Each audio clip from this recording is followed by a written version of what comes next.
Hola compañeros, buenas, nos presentamos, soy Sebastián Gorrón Mi nombre es Pedro Jesús Ortiz. y somos el equipo de Double Power. Hoy queremos hablarles sobre el estudio de tiempos, enfocándonos en las partes o procedimientos y en el tamaño de la muestra. Empecemos hablando un poco pues acerca de qué es el estudio de tiempos. Mi compañero le va a hablar un poco sobre esto.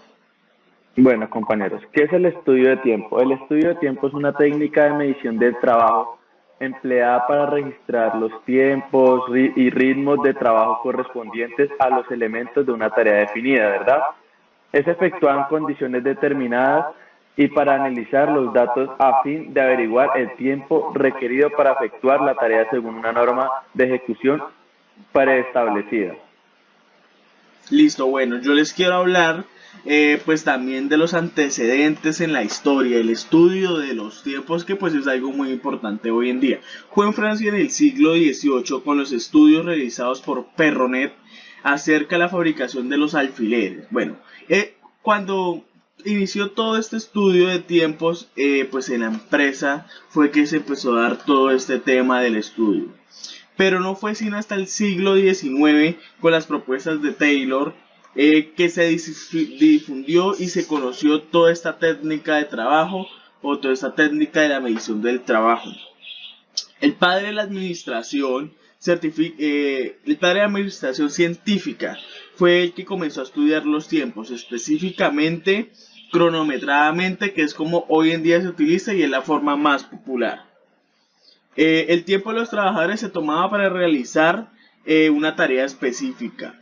A comienzos de la década del 1880, por esta época se desarrolló el concepto de tarea, que es algo muy importante y es un concepto que hoy en día se conoce y es una variable muy importante en el estudio de tiempos, en el que se proponía que la administración se debía encargar de la planeación del trabajo a cada uno de sus empleados y que cada trabajo debería tener un estándar de tiempo basado en el trabajo de un operario bien calificado. El estudio de tiempos y movimientos fue la base para el desarrollo de la ingeniería industrial, carrera que hoy en día pues estamos cursando y que es aplicado hasta el día de hoy en muchas de las tareas y fábricas alrededor del mundo con un gran éxito.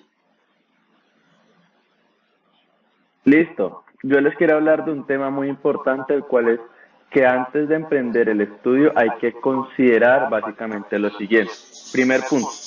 Para tener un estándar es necesario que el operario domine a la perfección la técnica de la labor que se va a estudiar. Tenemos que tener eso bien claro. Segundo punto, el método a estudiar debe hacerse estandarizado. Tercer punto, el empleado debe saber que está bien evaluado, así como su supervisor y los representantes del sindicato. Cuarto punto, el analista debe estar capacitado y debe contar con las herramientas necesarias para realizar evaluación. La quinta, el equipamiento del analista debe comprender al menos un cronograma, un cronómetro, una planilla o formato preimpreso y una calculadora. Elementos complementarios que permitan un mejor análisis son la filmadora, la grabadora y el posible un cronómetro electrónico y una computadora personal. Y por último tenemos la actitud del trabajador y del analista debe ser tranquila y el segundo no deberá ejercer presión sobre el primero. Listo, perfecto. Bueno, ya enfocándonos más mucho en el tema que les queremos hablar, que es sobre los pasos o procedimientos del estudio de tiempo. Bueno, son 8 pasos muy importantes, son 8 pasos vitales que si no podemos cumplir uno, no podemos seguir con el siguiente. Entonces les voy a hablar del orden de los pasos. El primero es obtener y registrar toda la información posible acerca de la tarea, del operario y de las condiciones que pueden influir en la ejecución de ese trabajo. La segunda es registrar una descripción completa del método de y pues descomponiendo la operación en suplementos o en elementos como hoy en día se conoce, descomponiendo esa tarea en elementos. La tercera es examinar ese desglose que hicimos en el anterior paso para analizar si se está utilizando los mejores métodos y determinar el tamaño de la muestra, que es algo muy importante y más adelante le vamos a hablar. El cuarto es medir el tiempo con un instrumento apropiado y registrar el tiempo invertido por el operario en llevar a cabo cada elemento de la operación, algo pues muy importante.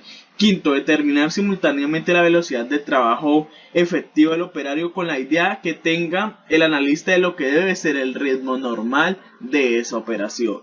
6. Convertir los tiempos observados en tiempos básicos. 7. Determinar los suplementos que se añadirán al tiempo básico de la operación. Y octavo y por último, determinar el tiempo tipo de la operación. En pocas palabras, determinar el tiempo estándar que debe demorar la operación que se está analizando. Entonces son temas muy importantes.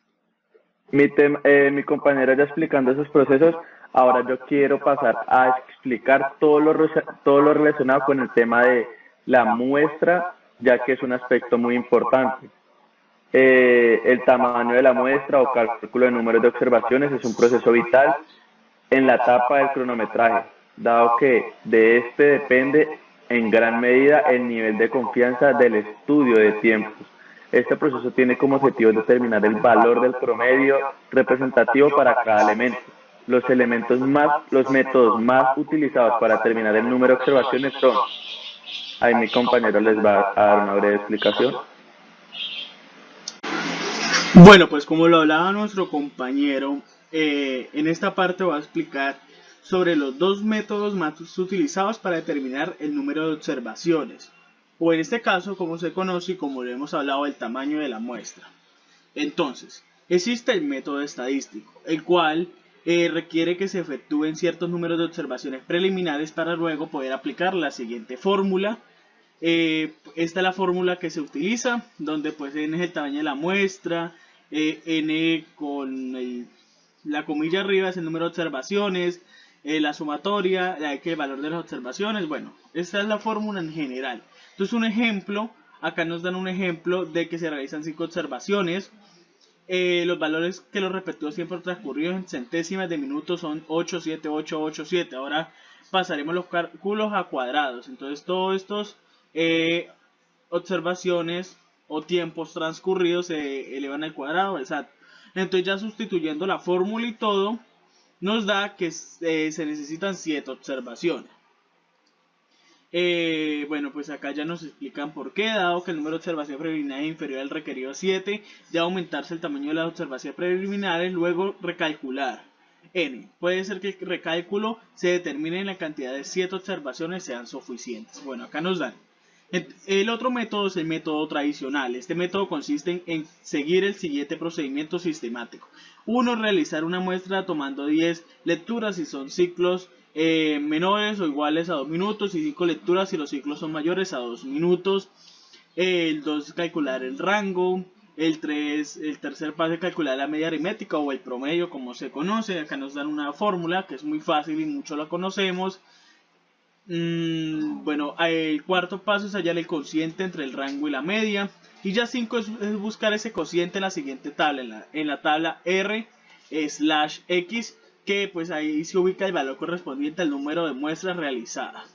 Y ahí se encuentra el número de observaciones a realizar para obtener un nivel de confianza del 95% y un nivel de precisión de más o menos 5%. Más o menos de esto se trata los dos, por decirlo así, métodos en los que se puede hallar el tamaño de la muestra, o en este caso, como lo dije anteriormente, el valor o la cantidad de observaciones. Bueno, compañeros, ya viendo esa explicación de mi compañero, también terminando este video, les quiero hablar sobre los objetivos de esta técnica de medición, la cual es el estudio de tiempos. Primero, tenemos que tener en cuenta minimizar el tiempo requerido para la ejecución de trabajos. Como segundo punto, conservar los recursos y minimizar los costos. Tercer punto, efectuar la producción sin perder de vista la disponibilidad de energéticos o de la energía. Y como cuarto y último punto tenemos proporcionar un producto que es de cada vez más confiabilidad y de alta calidad.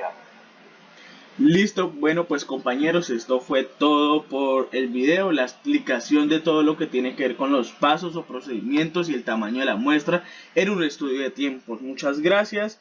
Ya.